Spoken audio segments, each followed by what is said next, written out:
Broadcast is now starting. All attendees are in listen-only mode. Good morning. Thanks for joining us.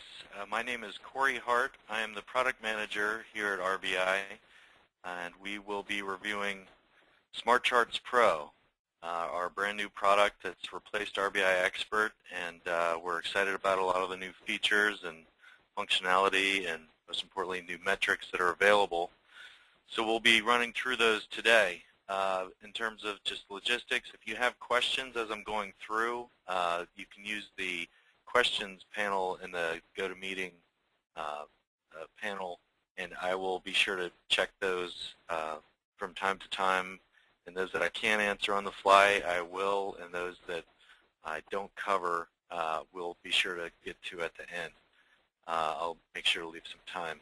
This is a 45-minute webinar, and so I'll be sure to, there's a lot to cover, and I will try not to dive too far into the weeds on certain things. I get a little excited about some of the things, but I'll try to make sure that we cover the entire product and at least cover all the new features that are available that weren't previously available in RBI Expert. Again, my name is Corey Hart. It shows me on GoToMeeting as Jonathan Hill, but it's Corey Hart. I have been with RBI since its inception over 4 years ago, and this is by far the most exciting release we've had. So to get to SmartCharts, obviously you'll be redirected. Most of you have likely been redirected from rbintel.com/statistics. You'll be redirected to getsmartcharts.com. Once you're there, there's one section that I want to call attention to before we even get started, because it's a good place to go later. There's a support section on the tab up top, which includes frequently asked questions and, most importantly, the definitions. And this covers all the definitions for all the different metrics included in SmartCharts Pro. Some of the new things like supply and demand are down at the bottom. So use this as a great reference, in the future if you come across things like, you want to brush up on what months of supply is or absorption rate, et cetera. So with that out of the way, we'll go ahead and dive into the product. Clicking on the Statistics tab takes me into SmartCharts Pro. If you were an RBI Expert customer before, your username and password that you use there will work on SmartCharts Pro. There's been no increase in the annual or monthly subscription cost. So if you are not yet in our SmartCharts Pro, then you can sign up for a 14-day test drive on the previous screen. So the default show is the Mid-Atlantic region. This is for all of MRS. All the core counties within MRS are included in this aggregate, in the aggregate sets for the Mid-Atlantic region. I'm going to go ahead and dive into a given location. We'll just go to a region level for now. You change locations using this box up top. Once you start typing in, let's say that I'm trying to get to Fairfax County, the smart box will show you the options if I wanted to get into a zip code, or if I wanted to see all subdivisions within my city, I could type in Chantilly, Virginia, and Chantilly, the city would show up, the 2 zip codes associated with that city would show up, and all the advertised subdivisions and legal subdivisions show up as well. So if I wanted to see which subdivisions had, and we do have some criteria for what could be included as a subdivision, and that is the subdivisions have to average at least 6 sales a year for the past 2 years, so at least a half a sale a month. Otherwise, they weren't included. There were tens of thousands of subdivisions, and rather than muddying up the stats available with some of those that only have 1 sale a year or 1 sale every 2 years, we did limit it to that criteria. But for now, let's go ahead and get into Northern Virginia. So a lot of the folks on the call are from the Northern Virginia area. And just to pick one. The top section is not new in terms of the feature itself. It's new in RBI Expert from last year, but we have added metrics to this, what we call market gauges section.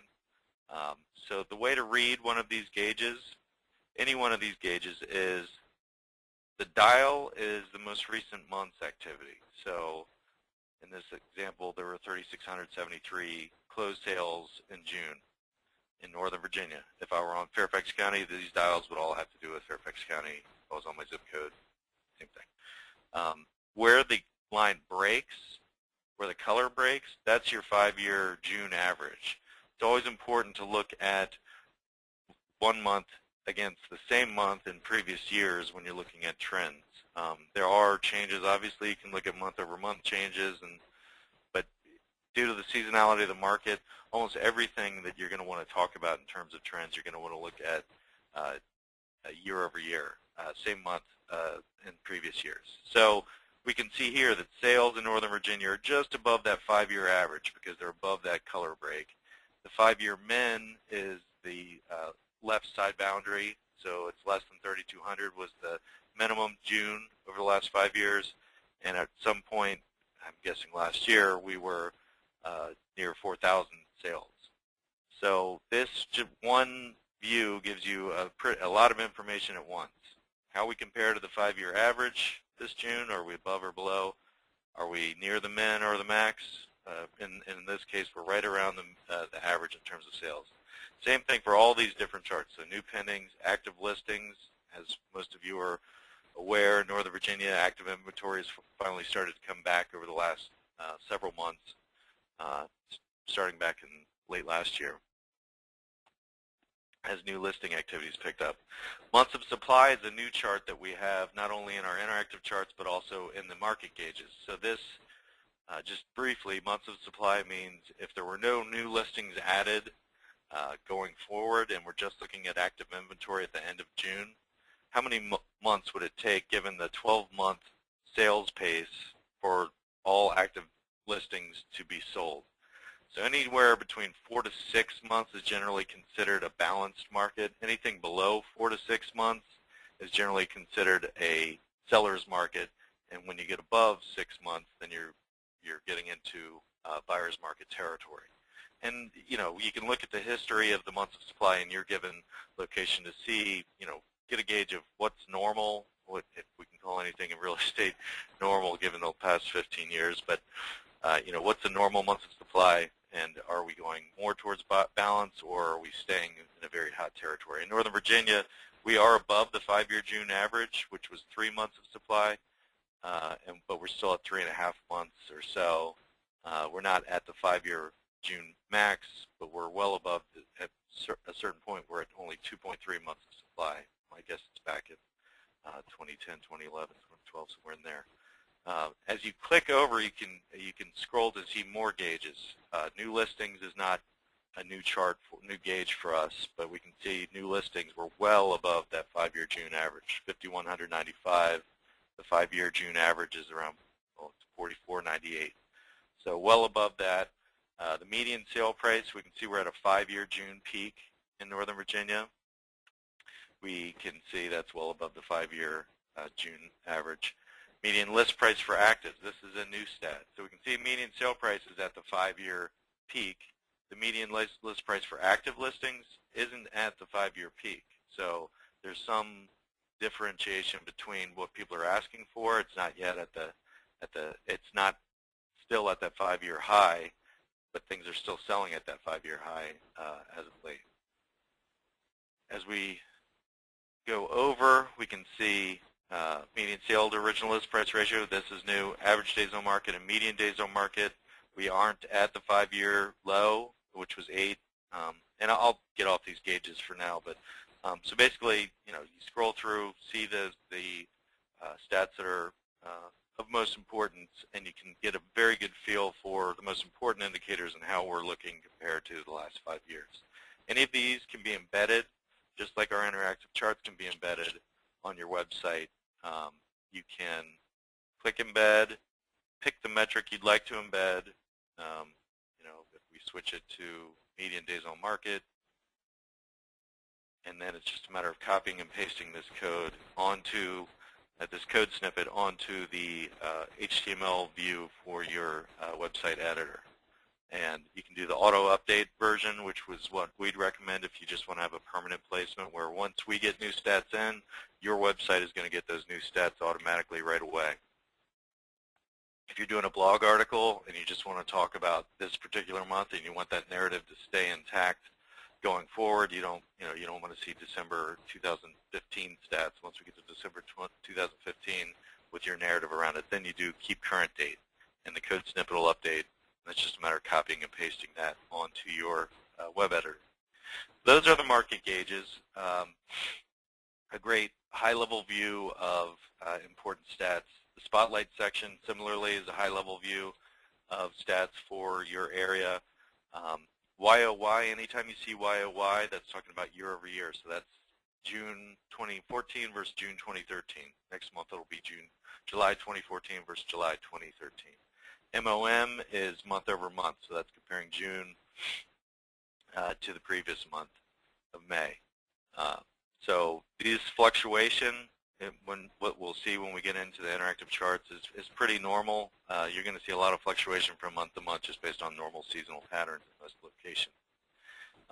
We've added median price per square foot, so half the homes that sold were sold for $252 per square foot or more, half were less.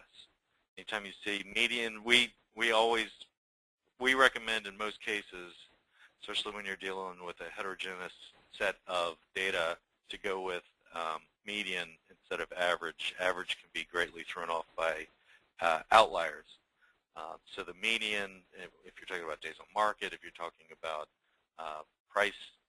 median sale price or price per square foot, median is something that we recommend. There's also average, which is a mean, which tends to be higher because of those outliers. The Contract Snapshot, this is not all that different from what we had in RVI Expert. The only difference is when you hover over it, you can see the actual values for the different series. So this is showing you closed sales, contracts, and contingent contracts. The one place that you can get at contingent contracts. And so we can see that pattern for June going back where we're not where we were in 2013, 2012, 2011, et cetera. Now the closed sales are above that 5-year average. This next section is one of the more exciting sections to me. So again, we're on the dashboard section. We're in Northern Virginia. So when I go down to the Explore section, this is something that can help you come up with content for your blog. It's a good thing to set the context of your local area. What this gives you is a list view of, I want to say 12, 13 statistics by child locations within whatever territory you're in.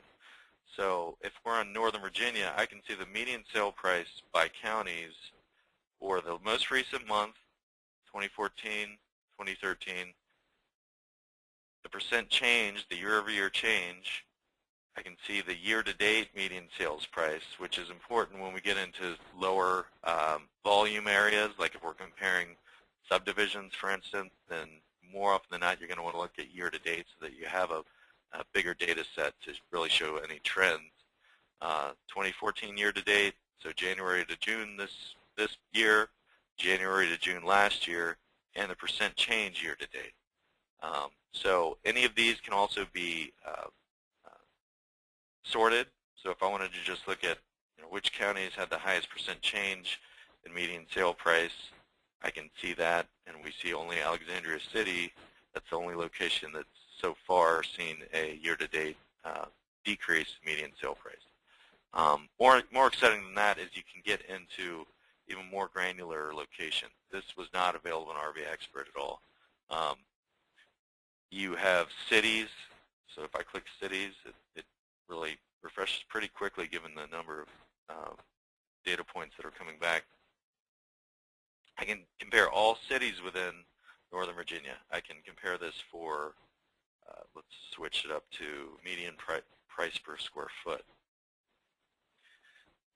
So all cities, I can sort, see Fort Belvoir is in June the most affordable, and in terms of year-to-date. Remington, Virginia, Markham, Virginia, I haven't heard of any of these, but I can see that it's all cities within Northern Virginia, and I can see which are above and below that regional average.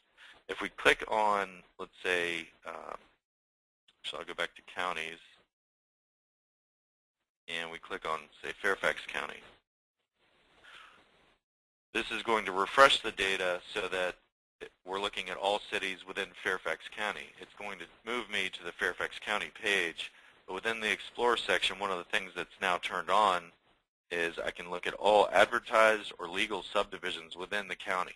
If I'm on a city, I can see all subdivisions within that city or zip codes within the city. It's just parent to child. As you get more granular in terms of the location type, there's fewer options, but that can be, if you're looking at the number of subdivisions in a county, that may be too many to be of too much interest to you. But let's just take a look at legal subdivisions. So now we're looking at the median sold price for all legal subdivisions within Fairfax County. And it's taking a second to refresh, pull up all. I'm sure there's well over, there's hundreds of subdivisions obviously within the county. So now it's refreshed, and like I said, when you're looking at subdivisions, you're going to want to look at year-to-date more often than not. So you can see Langley, Forest, and McLean is the most expensive in terms of median sale price so far this year.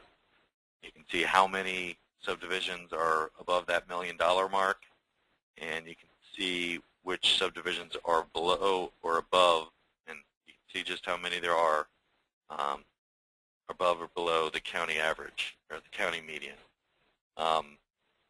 Again, any of these can be sorted by year-over-year percent change, and the nice thing now that was not available at all in RVA Expert is now you can export this to Excel. So I can take this entire data set, export it to Excel, open it, and from there I now have a list that I can, sorry, that's from previously. Now I have a list that I can manipulate in Excel. I can save it. I can come back to it. I can, come up with charts or graphs or whatever I need to have from there. I can do my own independent research in Excel if I'm, if I'm adept at Excel. So that's a nice feature to have. So you can get at, if you're in a zip code, you can compare all 10 subdivisions in your zip code and become, get a mastery of that. Just a ton of feature functionality that you can use to help you get more context about your location and its neighbors in terms of any of these stats. Sold listings, market activity, pricing, days on market, sold price to original list price ratio, and even average list price per square foot for actives. So that Explore section is something we've gotten great reviews on from our existing customers, and definitely check that out. That's at the bottom of the dashboard section for any section that I'm in, any location that I'm looking at. Okay, so that's the dashboard. Now we can dive into charts. Now, if you'll remember in charts before, you'd have to scroll down to interactive charts once you change your location, and then there were a stack of 4 charts on top of each other, and they were all separated. And so as I was building out, whatever chart I was interested in, I'd build out certain facets. I'd then have to go and rebuild those for every single stat that I'm interested in. The nice thing here is all of the charts are in this one area. Basically, there's 6 different market categories or metric categories. There's market activity, pricing trends. This is where I'll see median sale price, average sale price, and I'll get into some of the other new metrics there. Pricing ratios, this is where you'll see the median sold price to original list price ratios and a few other new stats. Days on market, median dom and average dom, as well as some other ones that I'll get into. Price per square foot, and supply and demand, which has some very useful indicators around just how hot certain markets might be. So we'll start with pricing trends, and I'll give you a view of some of the different angles you can look at. One of the another cool thing now is before we used to stop our charts at 5 years. So this was basically the full extent that you'd be able to share with your customers. You might not have that. This is most in Fairfax County, especially in some of the other Northern Virginia jurisdictions. This is all post-recession recovery, and so it tells us, it's a nice story, especially for sellers. What you can see now is 10 years worth of activity. So you can see where we start, where we've been, the bubble, the crisis, post-recovery. We can see we're back in some areas to historic highs almost. So that 10-year view is definitely one that you can use to help educate your buyers and sellers, or get a refresher on where things have been. Once we have 10 years turned on, I can switch to, say, market activity. And what's interesting here is now we can tell the story of the bubble, how we got to the bubble, and the crisis and the recovery by turning on other metrics. So we can look at new listing activity, or if we switch this to line view, so bar view is the default line view, or we can look at tabular view, which is this dashed line icon. So here's just the actual series values. But if we turn on the line view, we can see the seasonality of the market. This is a great thing to help explain to your potential listers, when's the competition going to heat up. But it also, if we add metrics, we can add active listings to this. And we can see the bubble. We can see what happened in 2005, 2006. If you compare active listings against sales, now let's just turn on closed sales. We can see just how crazy it was and how far we've come. And even though there are stories, and there are valid stories, and we've written them recently here, that active inventory is up year over year, and we can see that in this seasonal line here, we've come a long way, and we don't want to return back to these days because that was when folks were people were listing and nobody was buying, and we aren't there in the current market. The change from previous year is another way to look at this. So we can turn on, let's say we're turning on new listings, and we're turning on new pending, so new contracts. So here we can see new listings shot up, but new pendings were down. So you can see that difference. Well, another way to look at that is the change from previous year. So this is charting out the change from the year-over-year percent change. So we can see this green line is new listing activity. We can see that new listings shot up 70% in March 2006 from the previous year. We take a look at what the subsequent pendings contract activity, and we see it was down as much as 17.9%, as far as 40% year over year. So when these started heading in different directions in double-digit territory, that's when we saw active inventory shoot up, like we just showed. So that's enough of, I guess, a history lesson of, but that's what's exciting about the 10-year chart, and that's also something that we think that change from view is helpful with. I'm going to go ahead and turn this down to 1 year, and we'll switch over to pricing trends so we can show some of the new metrics and pricing trends. So median sold price for sales, this isn't new. We had this before, and we also had average sold price. Before, you weren't able to compare the two. Now you can. So I can take a look at what the average sold price looks like and the median sold price. Average in almost every location is going to be higher than the median sold price because of those outliers, those multi-million-dollar homes that sit on the end of a zip code that's mostly, could be multifamily homes. That's going to throw off the average and not so much the median. Again, you can look at this over 10 years. and the other view is that change from. So you can see the price appreciation story.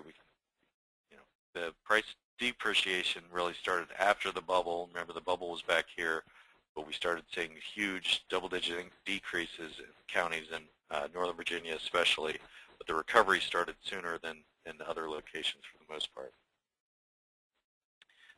If we just turn on median sold price, we can see that the double-digit appreciation that we might have seen in recent years, that's flattened out somewhat because inventories kind of pick back up. That's one of the factors. Another way to look at pricing is if you're with a buyer or seller, turn on the 6-month view. We'll switch this to bar and pick a, let's say this is in Fairfax County, but you might be in your subdivision or your zip code, but I'll just go ahead and keep it at the county level for explanatory purposes. Let's say that I'm with a client that has a 1,700 square foot home. So I can turn on the 1,600 to 1,800 square foot metric, and we'll turn off all for the time being, and we can see that the median sold price is $496,000 for the 1,600 to 1,800 square foot homes. Well, we can also now take a look at, well, what's most recently sold? So more of a leading indicator, we can look at the median list price for those that went under contract in June. And we can see this clearly shows, that most recent new pendings are not selling at the same price point as we're seeing for closed sales. Some of these closed sales might have gone to contract the previous month, or it could have been a month and a half or 2 months prior. By turning this on, it gives us an indication of where prices are headed. We're getting later in the year, so we should start to see prices come down a bit, just like they almost always do each year. And we can also take a look at the median list price for active listings. And we can see that sellers are a bit more ambitious about what they're, I'm sure a lot of folks on the call are familiar with that. Sellers might think they can get more for their home than they ultimately might get. So if you look at these types of stats on a subdivision level or on a zip code level, this is helpful intelligence to help you set the expectations for your seller when you're talking about pricing, when you're having pricing discussion. You switch this, change from previous year, just to see that all 3 types are up from previous year. So that's an example of the pricing trends category. I'm going to skip to days on market to talk about a few other new metrics. So median days on market we've had before. I'm going to turn this off and just get back to all home types. We can see for median days on market, we can now compare median days to market to average days on market. We tend to talk about median here, like I said earlier. We can see half the homes that sold in Fairfax County were on the market 11 days or fewer in June. The mean or average was 28 days, which is less than a month, which is remarkably low. But we can see, if we look at the 1-year view, we can see that that's up a bit, up from previous year. Another new stat that we have, so those are existing stats. We also offer a median contract to settle.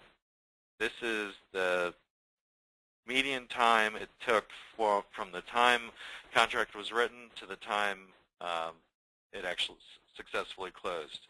So we can see that's been pretty steady for the most part, 38 days, 30 to 45 days, Fairfax County. What this can also help you do is set expectations for your short seller by going into the median contract to settle and turning on the bank-mediated facet. So that's just another term for distressed facet. So non-bank mediated means non-distressed sale. But when we look at this median contract to settle, so half the homes went from contract to settle in fewer time, half in longer time. When we look at short sales, we can see that short sales, that metric is 88 days. Another view of this is if we're just looking at short sales, another new stat we have is the average or median days to settle. So this is the entire life cycle of the listing from original list to ultimate closing, including that time under contract. So when we turn that on, then we can see 176 days is the median days to settle for short sales compared to, so I'll turn off. If I have one metric set, then I can compare multiple facets. If I have multiple facets set, then I can only compare one metric. And it's saying a lot, but you'll see that the interface itself will change to let you know what you can or can't compare depending on how many series you have turned on. So if we just have median days to settle turned on, I can compare that total days to settle for short sales versus non-distressed, non-bank mediated sales. 53 days is the total life cycle for half the homes that sold in June. That's 53 days for non-distressed, 176 for short sales. This is the type of thing that helps you if you're entering into short sale territory with a buyer or seller. Set those expectations so that they know that, you know, and you're going to do everything you can to help facilitate and move the process along. But, you know, if you're looking at 176 days and you're getting into 60 days, well, that may not be that abnormal. So it's just something to help you, you know, have honest and objective discussions with your buyer or seller during those stressful times of a short sale. You know, and you can turn on the average days to settle and see it's even higher, 191 days. So that's days on market. You know, we're excited about. I think we're one of the only shops that nationally that offers that type of intelligence to get into actual contract time and time to settle. I'm going to go back, turn these guys off, and just get back to home, all home types, and we'll dive into price per square foot. There's not a huge difference between price per square foot in terms of the types of stats available, just like there's not a huge difference from this and pricing trends in terms of the overall concepts. You can compare sold price, you can compare it to list price for new pendings, list price for new listings, list price for active listings, just like you could with the just the median sales price. So for instance, if you're in a zip code, especially for those folks that concentrate on condos, you know, you can turn on the median list price per square foot in your zip code and compare that for active listings versus those that sold, and you can get into just condos and co-ops, see what the difference is there, see how, you know, find that sweet spot in terms of the price point to start with. So that's price per square foot. It's based on living area square foot, the tax records. Another way to help with this pricing discussions is in the pricing ratios section. So we have the median sold price to original list price now, not just the average sold price to original list price. So this means for all transactions, if we're looking at SP to OLP, we look at on a transaction by transaction basis the original list price for the listing. Actually, it's at the property level. So the original list price we maintain, and then the final sold price at closing, and then we say on a listing by listing basis, what's that ratio? So we can see for all homes, 99.1% is the median sold price to original list price ratio. It's going to likely be higher than the average sold price to original list price ratio, and it is here because the average takes into account the outliers and the, you know, those that are only getting 70%. That's going to have a much bigger impact on the average than the median. And if we look at this over 10 years, we can see those trends over time, see how far down we'd gotten, where the median sale is down to 92.6%, whereas, you know, now we're at 98 or 99.1%. I can tell you just because we work on other markets, there's other markets in like Charlottesville and slower areas where even today that average sale to original list price ratio is down in the low 90s in a lot of counties. And there are counties within MRS that are more on that level, just depending on the supply and demand. Another way to use this on a listing by listing basis is if let's chart out just the average sold price to original list price ratio. Just real quick to mention, we also have the sold price to list price ratio. So that's looking at the most recent list price and how it compares to the sale price. That's obviously going to be higher because that's after all the price reductions, etc. That's just looking at the negotiating at time of sale based off of the most recent list price. To look at the, if you're having pricing conversations with a client, you can just turn on a 1-month view, and this is, bear with me as I chart this out. So we look at the average sold price to original list price ratio in June, 98.3 for all homes sold. You can chart this out by days on market. So those homes that were on the market 0 days obviously are going to be very high in terms of the average SP to OLP. Then start turning on 1 to 10 days. Those homes that sold in 1 to 10 days, 100.3%. 11 to 20 days, start to see it go down, 98.3%. 21 to 30, so under a month, 97.5. Charting all these out gives a nice objective sort of explainer to your client that the longer your home's on the market, and it's obvious and anecdotally and just intuitively it makes sense, but this is objective sort of analysis to show, the longer that your home takes to sell, you're not going to get what you're originally listing, obviously, and it just depends on how long you want to take. This is where you can start to, if you're getting at the 21 to 30 days, start to have that conversation with your seller about price adjustments. If you're representing a buyer and you know that the home has been on the market 90 days, this is a nice basis point to start from. That 93%. Look, you've been on the market for 3 months. The norm out here is 2 weeks. We're going to start at 93.1% of your original list and go from there. So use sold price or the pricing ratio section to help in those types of conversations. Okay, I'm going to jump to lastly in the charts, and then I'll get into your questions. Supply and demand. Months of supply, like I illustrated when we're going through the market gauges, is a good indication of how hot a given market is. Here now I can look at, so Fairfax County in June, it was 3.1 months of supply. We can take a look at this by the different price ranges. So 100K to 150K, just turn these on. And this can help you in your business planning to say, where's the market that I want to go after? And, what's the hottest in my subdivision or zip code? And we can see that anywhere from 100K, where there's very few listings and not that many sales anyway, but when we start getting into 200 to 300K, all of these are still in a seller's market territory.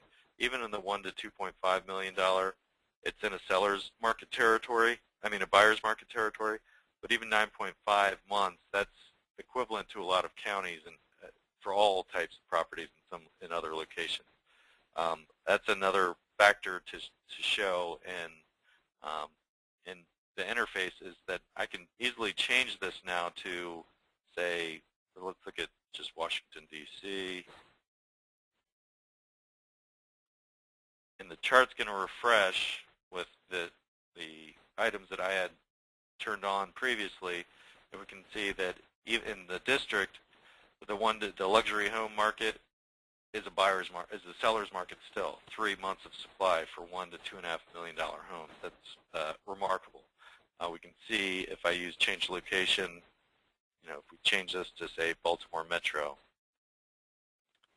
you can see how that changes drastically, just because the luxury market there is at lower price points in the district. But folks in Baltimore can take a look at, it's a balanced market. It's right around 6 months of supply, and some price points are at lower or trending more towards seller's market, and the higher price points are very much in that buyer's market territory. Some other stats that we have are in the supply and demand section. For example, we can look at contract ratio, absorption rate. So that's not months of supply is looking at the 12-month sales average. Absorption rate for new pendings is looking at just active listings versus new pendings that month. Absorption rate for closed sales is active listings versus closed sales that month. The new pending to new listing ratio lets you say, there's turn off months of supply.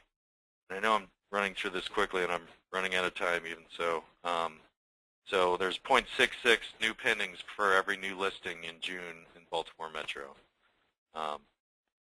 So you can see that pattern over time just to get a sense of, this gives you a sense of purchase activity versus listing activity over the course of time. We can see that as this goes up, that means there's more new pendings per new listing.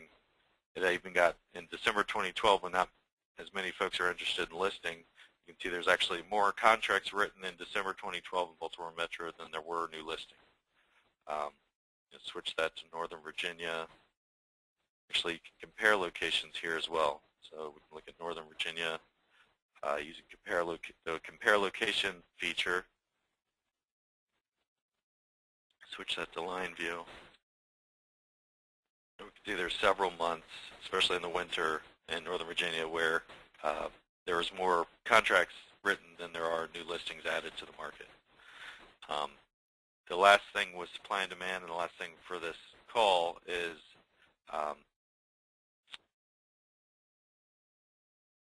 seller success rate. This is, a lot of folks talk about fallout rate, and I'll go long if anybody has questions. I'm probably going to end up wrapping this up right at 11:45, so if you do have questions, type them in, and I'll cover them after the call at 11:45. Seller success rate is the inverse of your fallout rate. So this looks at, for all pendings, everything in that pending bucket that left pending status, everything that was in contract status that left pending status.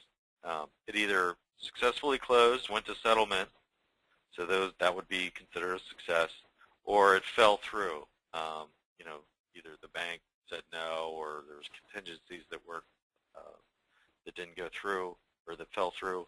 So they either succeeded or they failed, and we're just looking at those things that were pending and went one of two directions. So 83% of pendings that left pending status in the Baltimore metro area, bear with me because this is interesting, I think, 83% successfully closed. And that's, for the last 3 years, that's about where we were down as far as only 3 quarters were successfully closing in January 2013. When we look at this for bank mediated, we can see that only 40% of short sales successfully closed. 60% were failing in June 2014. This is down from 55% in October 2012. But that 40% is something that's another thing to help manage expectations for your, if somebody sees a bargain out there that's a short sale, but you know that there's this other listing that has everything they need, it might be a bit more pricey than they may want to look at offering. Showing them that seller success rate is a good way to say, we can head down that road, and I'll go down there with you, but there is that 60% chance that this thing's not going to go through, depending on the circumstances, et cetera. You can look at that for, it's not just in Baltimore Metro, it's Northern Virginia. Short sales are just having a tough time getting bank approval, having the patience for the buyers and sellers. It's better in Northern Virginia than in Baltimore, but it's still half of them are failing in Northern Virginia in June 2014. So that's seller success rate. Those are all the interactive charts. I didn't get a chance to show. Any of these can be embedded on your site by clicking the embed option, and I can show you an example of so this is something that we set up as a dummy thing to just show the example of embeds. These can be auto update or fixed date range. Any chart that you build within interactive charts, you can then take on to your website using. So there's a what you see is what you get in most editors. This is our exact site example. So this is a WYSIWYG. You just click on the HTML view, and you don't have to know how to write HTML. You can type out everything you need in the what you see is what you get, or the design editor. And then once you find your place, this is the embed code that I showed you here. It's just a matter of copy and pasting that embed code. It looks a little nasty in your editor, but then once you save it, you'll have a nice stats section that can be evergreen, and people can refer to that. And you'll be the website of record for your particular zip code or county, what have you. Reports, same area, same reports. We haven't made any adjustments to the reports at this point. It's just easier to get to because they're above the fold. You don't have to scroll down like you did in RBI Expert. As you change locations, they're still above the fold. So then it's just a matter of turning on the type you want, hitting go, and you have your PDFs. These are great for open houses and for collateral that you're if you're at a conference, what have you. Your branding will show up. It won't be just SmartCharts branding. This is not showing up with branding because it's my administrator account, but it'll actually say provided by John Q. Realtor, Hanley and Sons, whatever, with your phone number up top. So that's a great way to put your name out there and have it a fungible, something that actual printable view of stats with your name associated with it, and a lot of different metrics. So I'd recommend you go check out the report section if you haven't done so already. That said, I'll go ahead and see if there are any questions. Excuse me. Thanks for joining me if you're not hanging on to discuss sharing on social media, automatic update. So someone was asking if you should do the automatic updates for sharing on social media. No, one of the options that you have, the best option is to have these metrics embedded on your website, and then as you're headed out doing your social media and even if it's the old school social media newsletters, still very effective, point links, put something in your email or in your Twitter feed or on your Facebook page talking about stats that are of interest, and then point them back to your website. And your website will have these auto-updating features. So, talk about new listings are up 25% in Fairfax County. Check out johnqrealtor.com. And then the traffic's being driven to your site. Another way, if you just want to get your brand out there for obvious reasons, as a somebody who's paying attention to things, you can tweet about something and put a share. There's a share option next to any of our interactive charts. Click share, copy and paste this URL, or share it on. Tweet it. Put your spin on it around, I wouldn't recommend just saying the chart name. I'd say, wow, 40% of short sales are failing, blah, blah, blah, and tweet it. And then that link will point them back to our site. The downside of that is obviously it's not directing traffic to your site, whereas if you had this embedded on your site and then you tweeted a link or Facebooked a link back to your page, you'd be getting that traffic.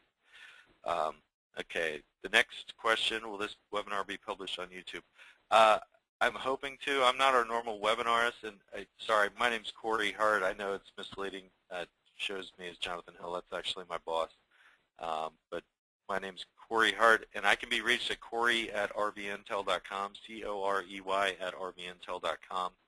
But your question about will the webinar be published on YouTube, if the recording worked on GoToMeeting, then I'm planning on publishing this on the support section that I showed earlier and I'll go back to it. And one of our previous webinars is actually already there.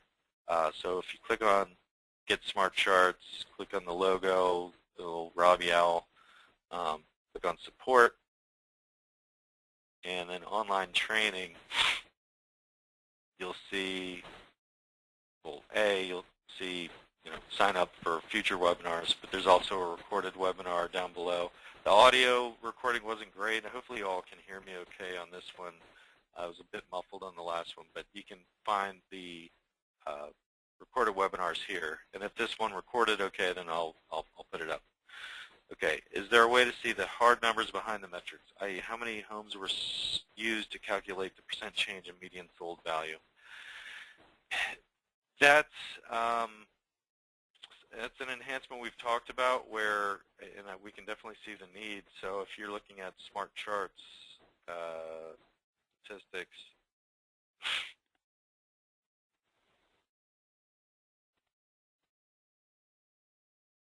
and you're looking at just so closed sales are obviously that's the quick way to get at the number of metrics that are behind certain trends.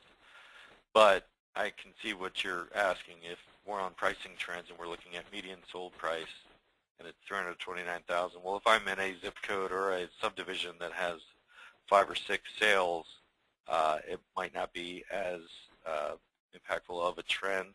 It might not be as relevant because there's a huge difference between, a set of 100 homes versus just 6 homes. But the one way to get at that for every metric is really just the,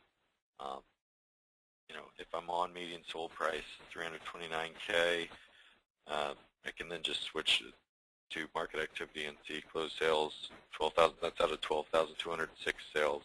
If I'm looking at pricing trends, then I have turned on median list price for new listings. I can switch this back to market activity, and I can turn on new listings as well. I know it's kind of a pain, and that is something that we can look at, either including what I've thought about is including that in this tooltip that shows up. Median list price, June 2014 is 334.9 out of sales, and so we'll look at doing that. I can't promise when that would be, but I can definitely see that as a nice to have feature for sure. Let me see if there are any other questions. Back out. Yeah, so you can back out to that market activity chart. If you wanted, it might be a good idea if if you're looking at things like closed price, new listing price, active listing price, go ahead and turn those on. If we're in new pending, you can turn on each of these in active listing. And so you can look at, for instance, if we're just looking at townhouses.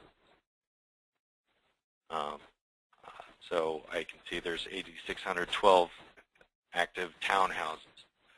I can then jump into pricing trends and turn on the relevant stats for median list price and active listings price. So I think, and I did this quickly, so I'm not 100% sure if I got them one-to-one matched up. But here we can, look at, okay, this is the trend here from actives, 239,000, and jump right back to market activity. My facet's going to stay townhouses, and I can then reference the same prices, points there. Okay, hopefully that helps. I know it's not perfect, but like I said, we'll look into seeing if we can get more cross-stat data populated in the tooltips or elsewhere. Okay. It looks like that about covers it. I appreciate everyone joining. I apologize for running long and having to go short at the tail end of it and not diving into the reports as much. But I do appreciate your time. Again, my name is Corey Hart, and I can be reached at Corey, C-O-R-E-Y, at rbintel, RBINTEL.com if you have further questions for me. Okay? Thanks, everyone, and enjoy your day.